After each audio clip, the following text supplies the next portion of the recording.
Hello everyone, my name is Stacey K. Roach and I'm here with you guys today for a new episode of the Rebrand and Rebuilding Community.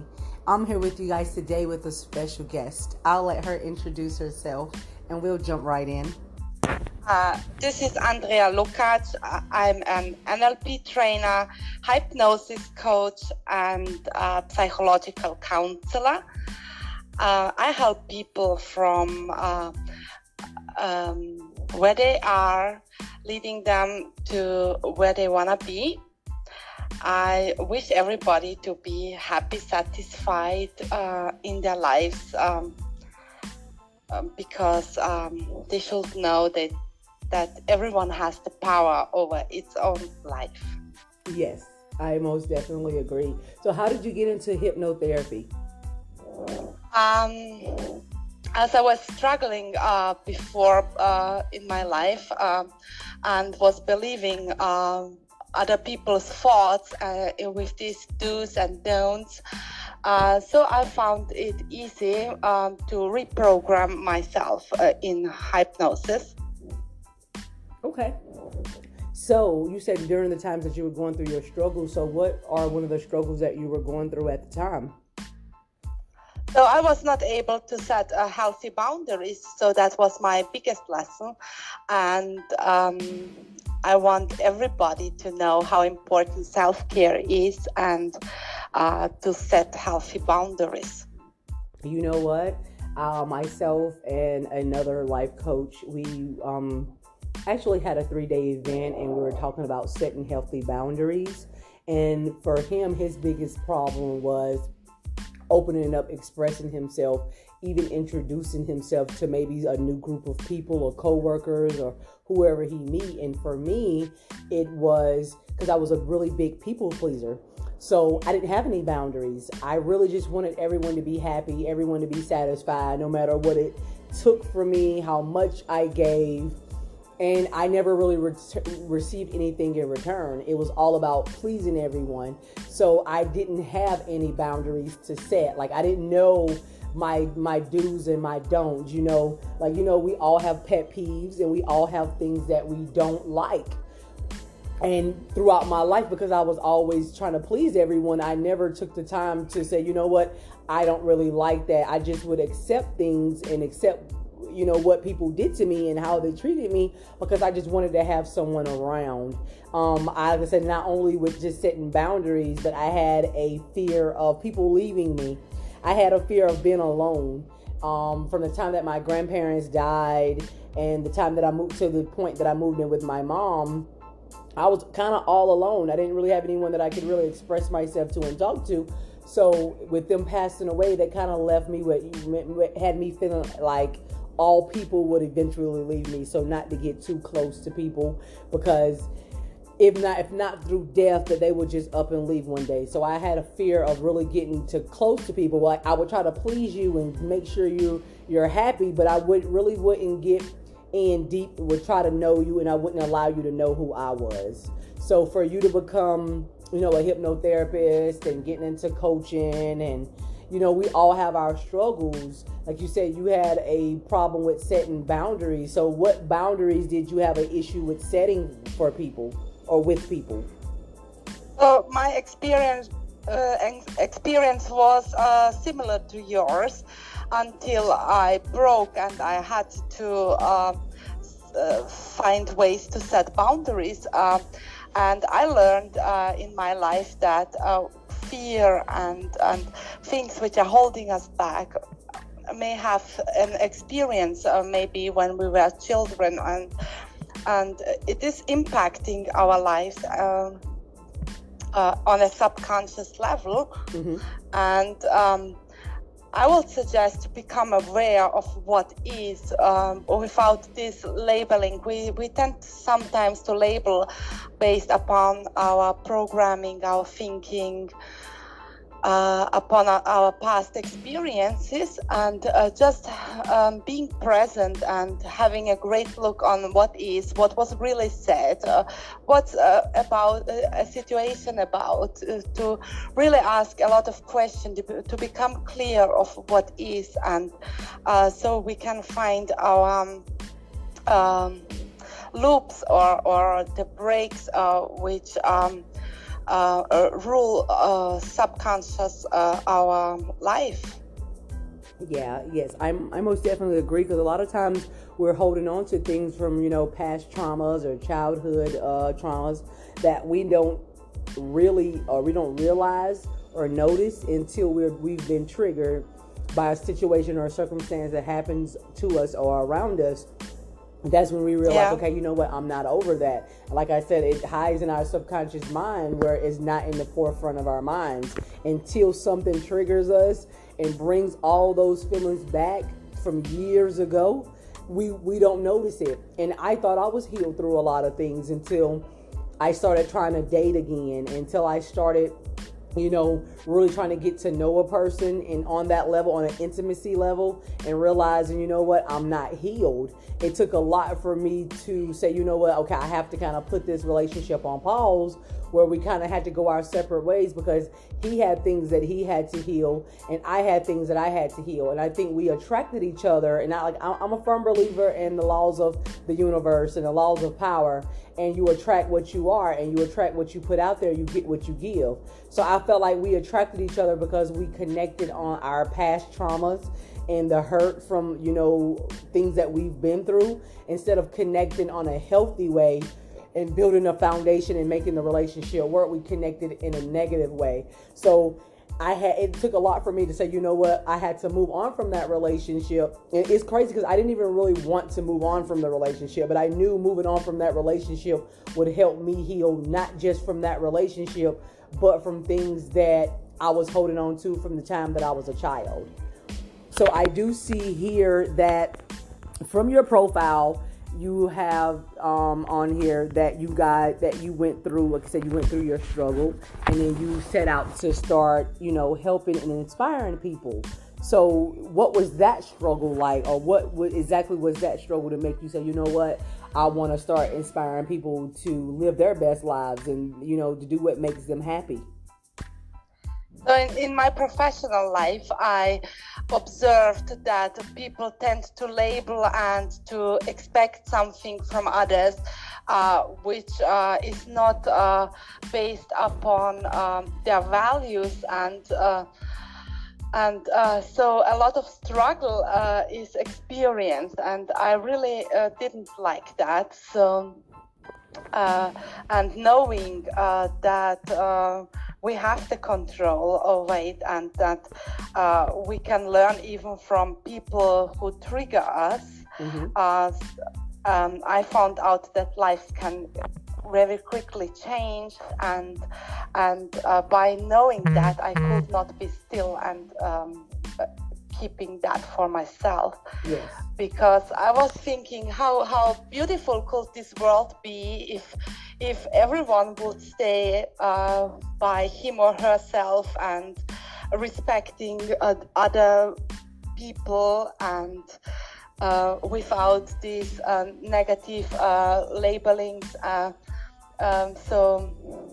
But most people would do a better life or change it for the better if they would know how to do it. But most people are not even aware they could. So, and I believe as long as you are not aware of something, you really cannot change it, right? Yeah.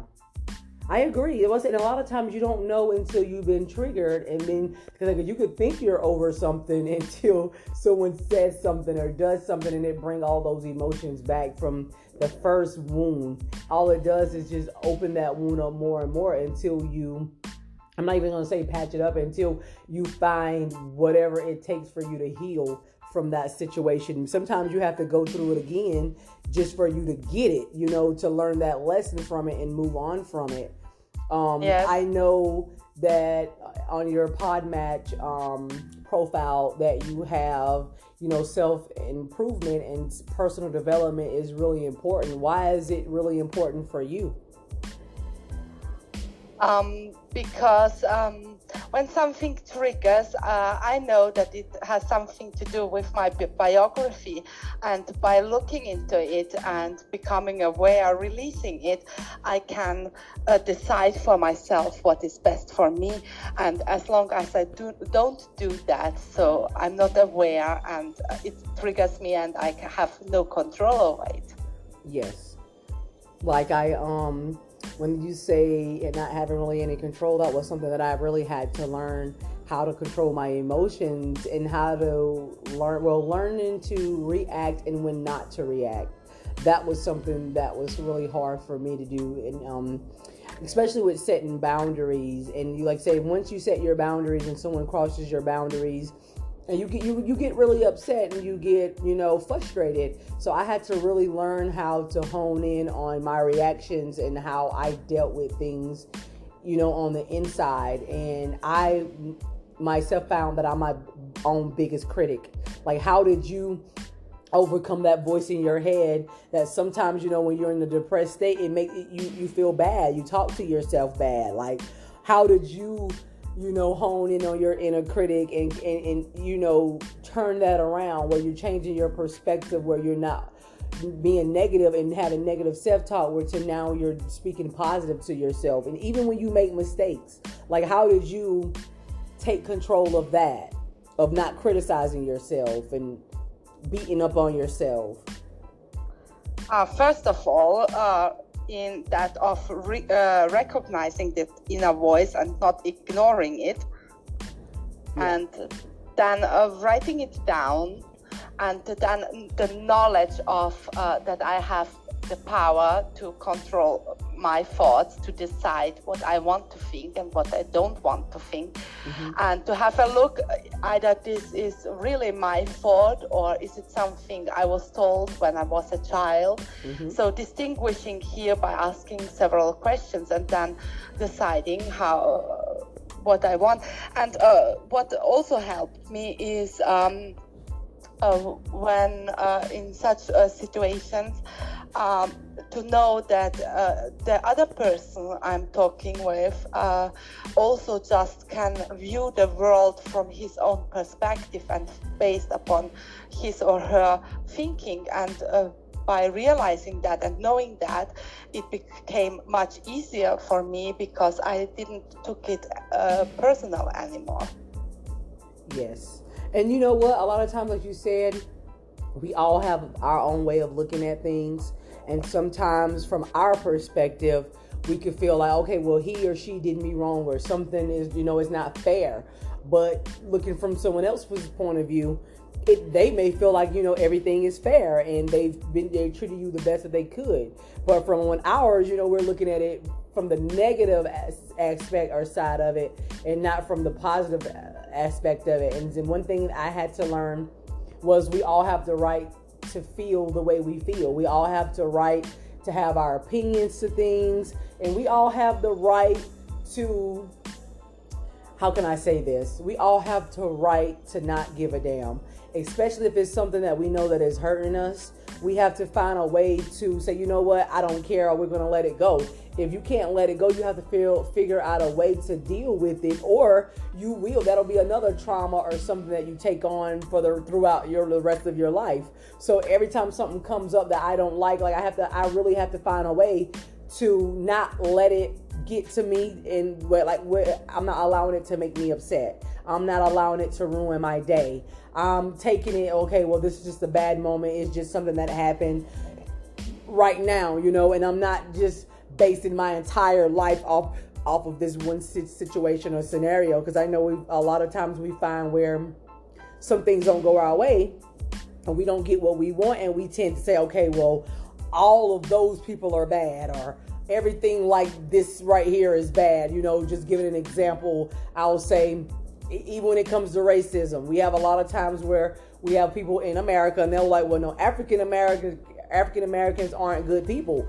That's because maybe you ran across a few of us that weren't good people, but that doesn't mean that we all are bad people. We know in every field, in every race of people, you're gonna have a few bad apples, but that is not to allow you're not supposed to make your mind up about everybody because you maybe ran through one narcissist boyfriend or girlfriend. That doesn't mean that all men or all women are narcissists, is basically what I'm saying.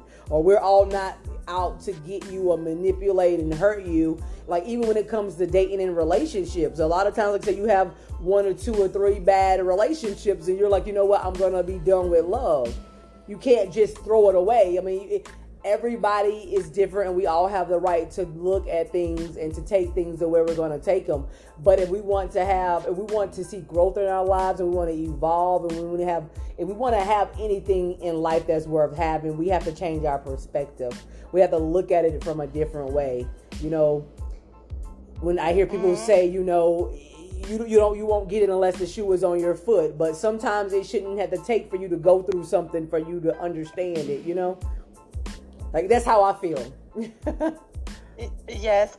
So I believe that everyone acts according to their beliefs and programming the best they can in every situation.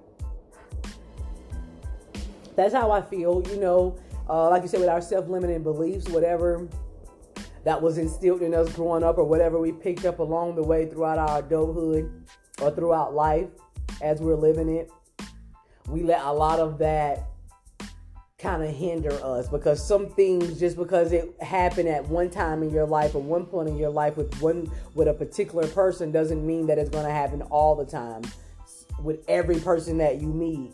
So I've been trying to be a little bit more understanding when certain people react in ways that I don't get and I don't understand or I don't agree with, and I have to put myself in their shoes, and like, I'm not them. I don't understand. Just because I don't understand why they're reacting the way that they're reacting or say the things that they say, that doesn't mean that they're not making any sense. That doesn't mean that they're not right. That doesn't mean their feelings are not valid about how they feel about whatever. So it took a lot. It takes a lot for you to not get personal with it and not take it personally. Yeah. Yes. And knowing that every perpetrator was once the greatest victim, and that this also came from somewhere. With this understanding, I could accept it much easier. And then the next step is how I will want to react to a situation, and then I can set healthy boundaries, for example. Generally, we tend to react too fast, but if we make ourselves on the way to self-improvement, we should learn on a point in time to stop, not react automatically, think, and then act consciously. Yeah, you know what? Sometimes it's really hard, especially when someone's upset you, or you get frustrated, and like you said, you just start to react without consciously thinking about what you're doing and what you're saying. It just comes out. And I was really, really big. Like, anyone that knows me, that's out there listening to this podcast now, that knows how I was as a child and growing up in my teenage, hood and adulthood, and like, I was really bad at, you say something to me I don't like, I'm ready to cut your throat, like, with my words, like, I was just ready to go at them. So it took a long time for me to control my mouth, not only my mouth, but my emotions, and not only my emotions, but how I reacted and acted on things. And like you said, sometimes that first reaction is not always the best, or that first thought is not always the best. You have to take time and just really have to think about things, because like you said, when you put yourself in other people's shoes, you don't really understand or know why they do what they do until you put yourself in their shoes, until you're looking at it from their point of view. And then, like you said, all that goes back to all the self-limiting beliefs that they picked up throughout childhood or their adulthood. So go ahead.